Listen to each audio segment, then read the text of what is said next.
مشق کاتب ہری چند اختر کے قصے۔ پنڈت ہری چند اختر صاحب کا ایک دوست انہیں راستے میں مل گیا اور کہنے لگا، پنڈت جی آپ کو دعوت نامہ تو مل گیا ہوگا، آئندہ ہفتے کے دن میرے بڑے لڑکے کی شادی ہو رہی ہے، آج اس کے سہرے کی کتابت کروانے کے لیے یہاں آیا تھا، اب اسے چھپوانے کے لیے پریس جا رہا ہوں۔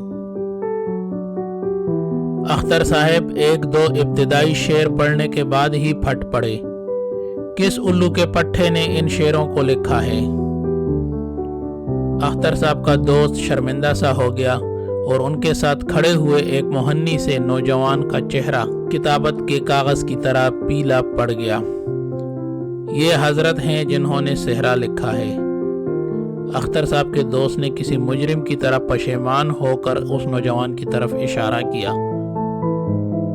اس نوجوان کا اترا ہوا چہرہ دیکھ کر اختر صاحب نے اس سے مصافحہ کرتے ہوئے کہا، خوب، تو یہ سہرا آپ کا لکھا ہے، بہت اچھے شعر ہیں، جزاک اللہ، لیکن صاحب مجھے تو اس کی کتابت دیکھ کر تکلیف ہو رہی ہے، تو مشق کاتب نے اچھے بھلے شعروں کا ستیہ ناش کر کے رکھ دیا ہے۔